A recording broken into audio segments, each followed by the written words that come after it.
वित्त मंत्री निर्मला सीतारमण ने आज आर्थिक राहत पैकेज का ऐलान किया। इससे कोरोना की मार से बेहाल अर्थव्यवस्था को सहारा मिलेगा। उन्होंने कहा कि कुल 8 उपायों का ऐलान किया जा रहा है। इसमें से 4 उपाय बिल्कुल नए हैं। इसमें हेल्थ से जुड़ा एक नया राहत पैकेज भी शामिल है।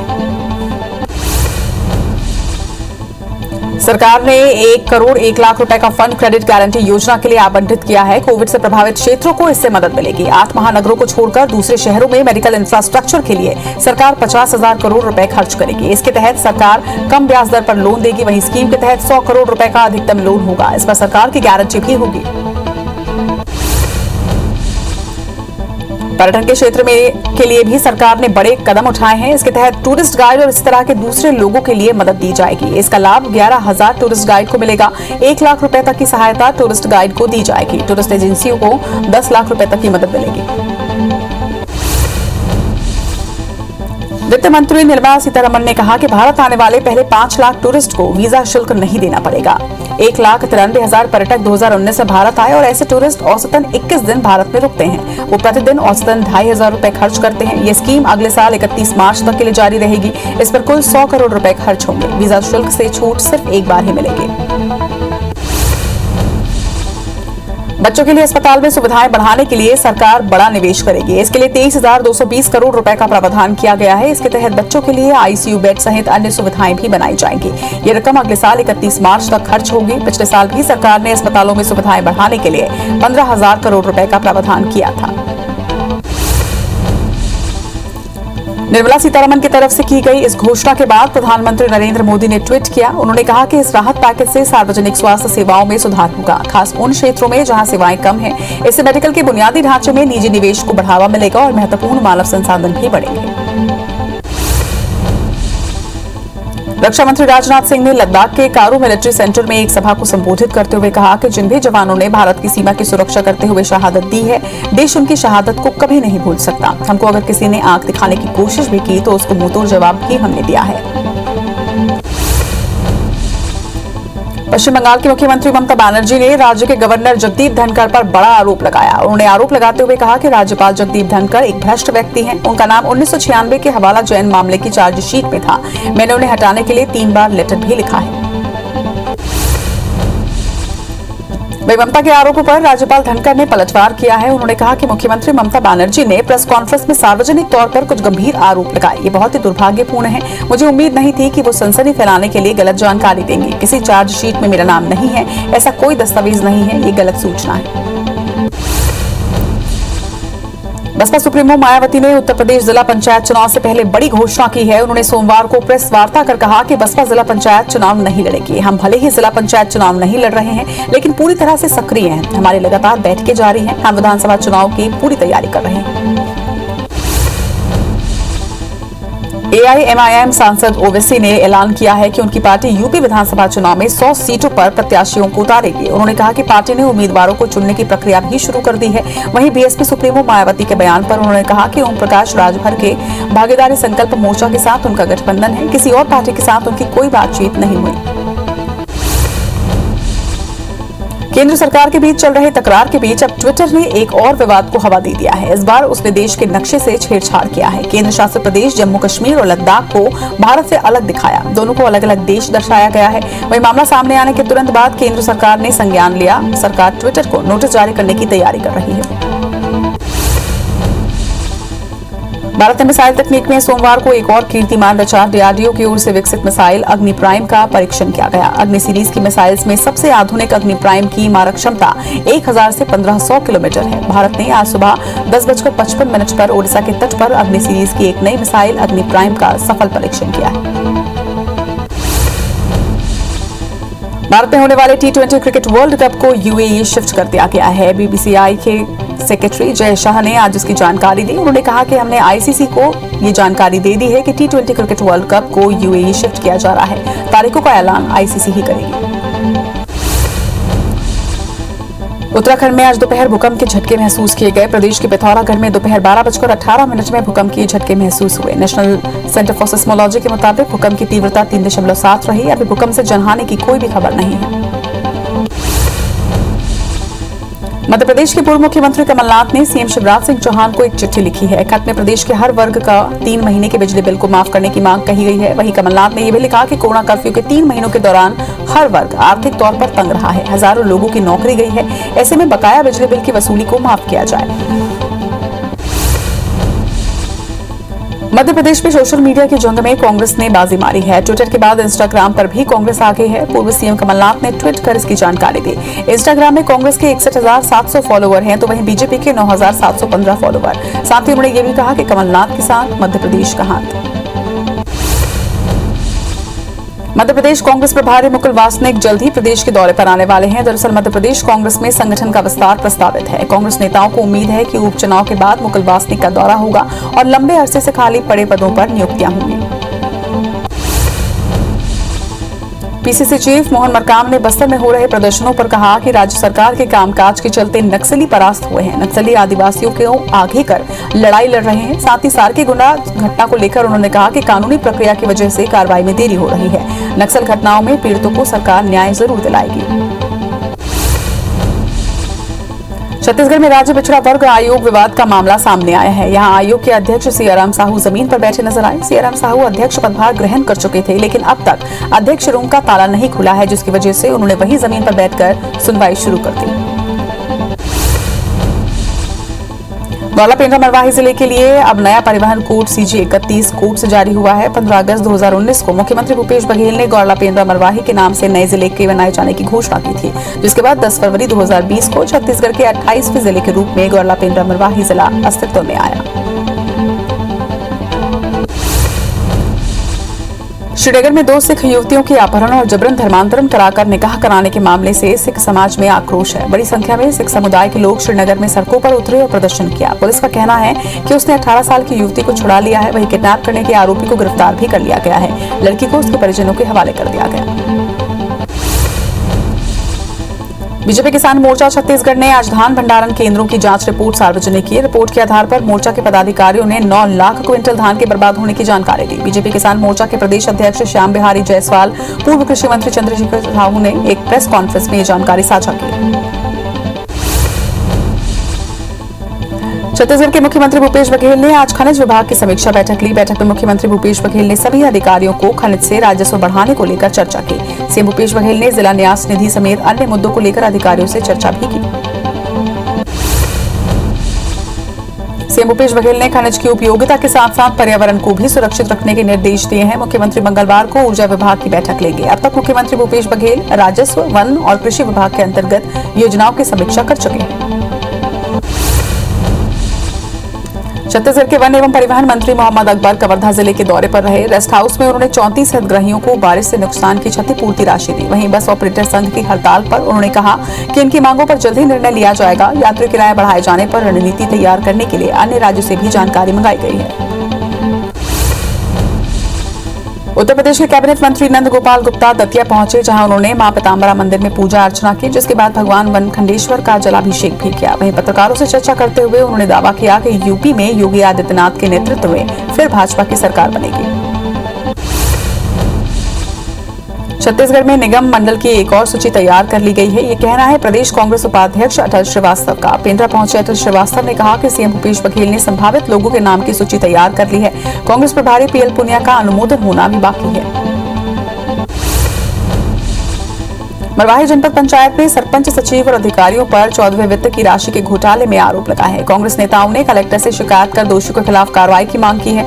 आरोप है कि हर ग्राम पंचायत में सरपंच सचिवों ने सांठ-गांठ करके फर्जी तरीके से निजी लोगों को भुगतान कर लाखों रुपए के घोटाले को अंजाम दिया है। मध्य प्रदेश में शिक्षण संस्थाओं को लेकर मुख्यमंत्री शिवराज सिंह चौहान ने बड़ा फैसला लिया। उन्होंने कहा कि 1 जुलाई से स्कूल तो खुले रहेंगे, लेकिन बच्चों को नहीं बुलाया जाएगा। ये बात उन्होंने शैक्षणिक गतिविधियों को लेकर मंत्री समूह के साथ प्रेजेंटेशन के दौरान कही। मध्य प्रदेश में अगस्त और सितंबर में तीसरी लहर की संभावना और कोरोना के डेल्टा प्लस वेरिएंट के मामले सामने आने के बाद सरकार टीकाकरण पर जोर दे रही है। आज सीएम शिवराज ने अध्यक्षता में मंत्री समूह की बैठक हुई, जिसमें स्वास्थ्य मंत्री प्रभुराम चौधरी और चिकित्सा शिक्षा मंत्री विश्वास सारंगी शामिल रहे। कोरोना संक्रमण की तीसरी लहर को लेकर मध्य प्रदेश में तैयारियां की जा रही हैं। सरकार अस्पतालों में बेड बढ़ाने की ओर काम कर रही है, तो वहीं स्वास्थ्य विभाग हर साल चलाए जाने वाले दस्तक अभियान को बढ़ाने जा रहा है। प्रदेश भर में 19 जुलाई से इस अभियान की शुरुआत की जाएगी। वैक्सीनेशन को बढ़ावा देने के लिए अब महाविद्यालय स्तर पर भी प्रयास शुरू हो चुके हैं। रविशंकर विश्वविद्यालय ने आज से उत्तर पुस्तिका जमा करने आए छात्रों को वैक्सीनेट करने के लिए निर्देश दिए हैं। विश्वविद्यालय के सभी कॉलेजों को कहा गया है कि जिन छात्रों को वैक्सीन नहीं लगी है उन्हें जल्द ही वैक्सीन लगवाएं। बलरामपुर में ग्रामीणों को वैक्सीन लगवाने के प्रति जागरूक करने के लिए सरपंच ने नया तरीका निकाला है। ग्राम पंचायत झिंगू में लोगों को वैक्सीन लगवाने पर इनाम दिया जा रहा है। अब तक वैक्सीनेशन में ये गांव काफी पीछे था, लेकिन इनाम की शुरुआत होने से संख्या बढ़ने लगी है। वेस्टर्न कोलफील्ड लिमिटेड के 80 से अधिक कर्मचारियों की कोरोना से मौत हो चुकी है, जिसको लेकर छिंदवाड़ा में इंटक ने मोर्चा खोल दिया है।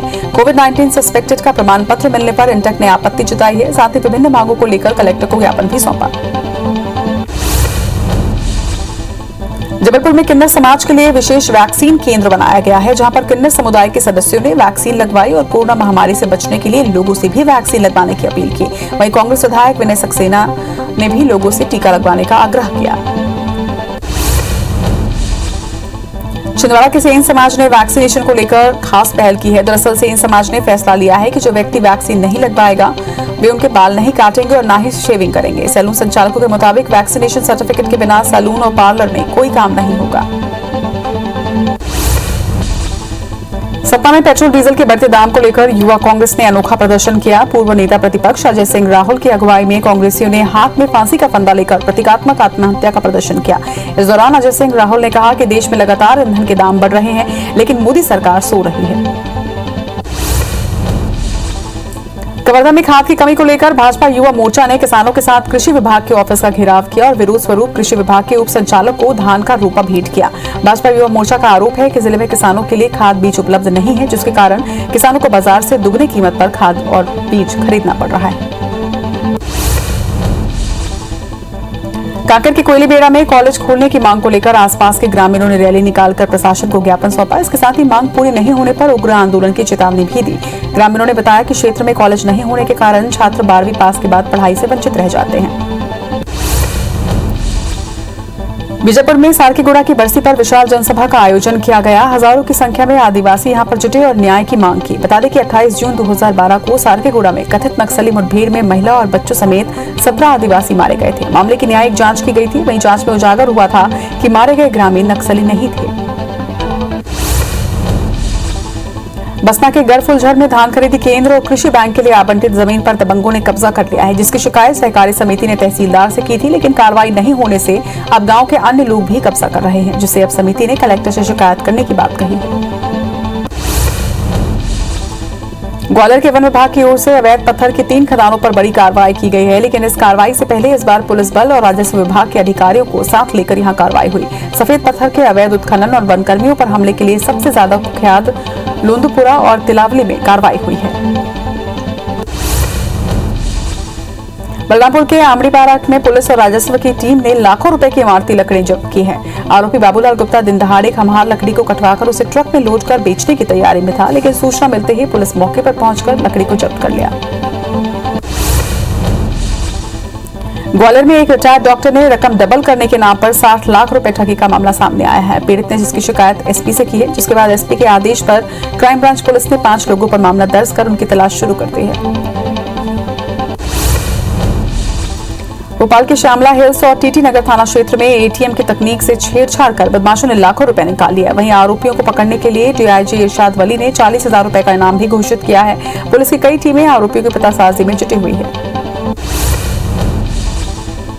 रायगढ़ जिले के धर्मजयगढ़ थाना क्षेत्र में सिसरिंगा घाटी के पास एक तेज रफ्तार पिकअप और ट्रक में भिड़ंत हुई। इस घटना में पिकअप में सवार 6 महिलाओं की मौके में मौत हो गई। वहीं हादसे में 15 लोग घायल हुए हैं, जिनका धर्मजयगढ़ में सामुदायिक स्वास्थ्य केंद्र में इलाज जारी है। मृतक सभी महाराजगंज गांव के रहने वाले बताए जा रहे हैं।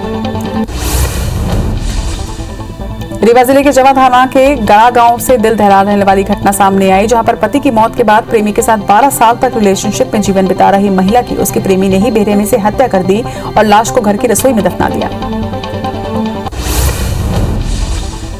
बस्तर में बड़े भाई ने छोटे भाई को चाकू मारकर मौत के घाट उतार दिया। आरोपी बुधू कश्यप और छोटे भाई कमलों के बीच खेत जुताई करने वाले बैल को लेकर विवाद हुआ था, जिसके बाद आरोपी ने घटना को अंजाम दिया। पुलिस ने आरोपी को गिरफ्तार कर लिया है। पेंड्रा के हुक्काबांधा गांव में एक युवती की संदिग्ध अवस्था में लाश मिली है। युवती रविवार को गांव में ही एक बड़े कार्यक्रम में शामिल होने के लिए गई थी, लेकिन वापस नहीं लौटी। परिजनों ने दुष्कर्म के बाद हत्या की आशंका जताई है। फिलहाल पुलिस ने मर्ग कायम कर जांच शुरू कर दी है। जबलपुर के हिनौतिया में 8 जून को हुई रिटायर्ड फैक्ट्री कर्मचारी की हत्या का पुलिस ने खुलासा कर दिया है। पुलिस के मुताबिक मृतक के बेटे ने ही पैसे नहीं देने पर पिता की हत्या की थी। दरअसल हत्या के एक दिन पहले बेटे ने पिता से 50,000 रुपए मांगे थे। गुना में मुस्लिम समाज के जिला अध्यक्ष गोली मारने वाले 2 मुख्य आरोपियों को पुलिस ने गिरफ्तार कर लिया है। वहीं घटना में शामिल फरार 2 आरोपियों पर 10,000 रुपए का इनाम घोषित किया है। पुलिस ने दावा किया है कि इनकी भी गिरफ्तारी जल्द कर ली जाएगी। दमोह के कसाई मंडी में 2 पक्षों में विवाद के बाद हाथ गोला फेंकने और उत्पात मचाने वाले आरोपियों को पुलिस ने गिरफ्तार किया, जिसमें 3 महिलाएं भी शामिल हैं। सभी आरोपियों को पुलिस ने न्यायालय में पेश कर जेल भेज दिया है। ग्वालियर के मेवाती मोहल्ले में शासकीय सड़क निर्माण में 2 पक्षों में नाली बनाने को लेकर विवाद हुआ। विवाद के बाद 2 पड़ोसी आपस में भिड़ गए। मारपीट में 4 घायलों को पुलिस ने इलाज के लिए अस्पताल भिजवाया। ग्वालियर में नकली नोट के साथ एक आरोपी को पुलिस ने पकड़ा है। उसके पास से 100 और 200 के 33 नकली नोट मिले हैं, लेकिन इनकी क्वालिटी इतनी हाई है कि एक बार तो पुलिस भी चकमा खा गई। मुंगेली पुलिस को नशे के कारोबारियों के खिलाफ बड़ी कामयाबी मिली है। पुलिस ने 4 आरोपियों से 80 किलो गांजा जब्त किया है, जिसकी कीमत 19 लाख से ज्यादा बताई जा रही है। मुंगेली के गीधा बाईपास पर आरोपी ने 2 गाड़ियों में गांजा जब्त किया है। दत्तक की देहात थाना पुलिस ने झाड़ियों में कंजर डेरा से 1000 लीटर कच्ची शराब जब्त की। इसके साथ ही 2000 लीटर गुड़लहान को मौके पर ही नष्ट किया गया। इस बारे में एसडीओपी सुमित अग्रवाल को मुखबिर से सूचना मिली थी। रतलाम में एक तथाकथित डॉक्टर की शर्मनाक करतूत सामने आई। यहाँ डॉक्टर अब्दुल जलील ने इलाज के लिए अस्पताल में आई नाबालिग से दुष्कर्म किया। पूरा मामला जवाहर नगर क्षेत्र स्थित धन्वंतरी आयुर्वेदिक हॉस्पिटल का है, जहां नाबालिग इलाज के लिए पहुंची थी। पुलिस ने आरोपी डॉक्टर को गिरफ्तार कर लिया है। रायसेन जिले के सिलवानी में प्रेम प्रसंग का एक अनोखा मामला सामने आया, जहां भोपाल से 2 युवक 2 युवतियों को शादी का झांसा देकर रायसेन लाए और सिलवानी की जमुनिया घाटी में मौत के घाट उतारने की कोशिश की, लेकिन युवतियां किसी तरह से जान बचाकर वहां से भाग निकली। मंदसौर के नाहरगढ़ पुलिस का अमानवीय चेहरा सामने आया। दूध चोरी के आरोप में एक नाबालिग को पुलिस पीटते हुए थाने ले गई, जिसका वीडियो सोशल मीडिया पर वायरल हो रहा है। धमतरी के पठार में एक तेंदुए का शव मिला है, जिसकी जानकारी मिलते ही वन विभाग की टीम मौके पर पहुंची और शव को अपने कब्जे में लेकर पोस्टमार्टम करवाया। वन विभाग की माने तो सड़क पार करते समय किसी वाहन की ठोकर से तेंदुए की मौत हुई है। पन्ना टाइगर रिजर्व में फिर बाघों का कुनबा बढ़ने लगा है। यहाँ 3 बाघ एक साथ चहलकदमी करते नजर आए। पार्क प्रबंधन की ओर से जारी वीडियो में बाघ मस्ती करते नजर आ रहे हैं। वहीं टाइगर रिजर्व में अब 70 बाघ हो चुके हैं और हर दिन पर्यटकों को बाघों का दीदार हो जाता है। सूरजपुर में हाथी के शव से दांत निकालने वाले 3 आरोपियों को वन विभाग ने गिरफ्तार किया है, जिनके खिलाफ वन अधिनियम के तहत कार्रवाई की जा रही है। दरअसल प्रतापपुर वन परिक्षेत्र के दरपुरा जंगल में बीती 11 जून को दंदेल हाथी का शव बरामद हुआ था, लेकिन दांत गायब थे। जबलपुर के रेमडेसिविर इंजेक्शन की कालाबाजारी के तार अब सरकारी अस्पतालों से भी जुड़ते नजर आ रहे हैं। मेडिकल कॉलेज के एक कर्मचारी दूसरे मरीजों को दिए जाने वाले प्रिस्क्रिप्शन के आधार पर डिमांड कर लेता था और जिला अस्पताल जाकर इंजेक्शन जारी करा लाता था। इस पूरे गोरख धंधे में जिला अस्पताल के एक चिकित्सक का ड्राइवर भी उसकी मदद किया करता था। बस्तर संभाग में मानसून की दस्तक के साथ बारिश शुरू हो चुकी है। बाढ़ के हालातों को संभालने के लिए नगर सेना और एसडीआरएफ की टीम अलर्ट मोड पर है। बाढ़ से निपटने के लिए एसडीआरएफ टीम के पास 6 मोटर बोट, 6 टावर लाइट और 65 लाइफ जैकेट भी उपलब्ध हैं। सिंगरौली में नगर निगम के अधिकारियों की लापरवाही के चलते नई सड़क पहली बारिश भी नहीं झेल पाई और जगह जगह से उखड़ने लगी है। 40 करोड़ की लागत से परसोना से निगाही मोड़ तक सड़क बनाई गई है, लेकिन घटिया सामग्री का उपयोग होने की वजह से सड़क अब उखड़ने लगी है। भिलाई में युवाओं ने शुरू की एक अनोखी पहल। 3 माह से गंदे पानी की सप्लाई से परेशान लोगों को लगातार 32 दिनों से ये टीम करीब 30,000 वाटर कैन निःशुल्क दे रही है। बीएसपी और जिला प्रशासन भिलाई टाउनशिप वासियों को साफ पानी उपलब्ध कराने में असमर्थ रहा है। उज्जैन में महाकाल मंदिर के पट आम श्रद्धालुओं के लिए अब खोल दिए गए हैं। पहले ही दिन दर्शन करने के लिए श्रद्धालुओं का सैलाब यहां पर उमड़ पड़ा। वहीं कोरोना गाइडलाइन का पालन करते हुए श्रद्धालुओं ने दर्शन का लाभ लिया। बता दें कि ऑनलाइन बुकिंग करने वाले श्रद्धालुओं को अनुमति दी जा रही है।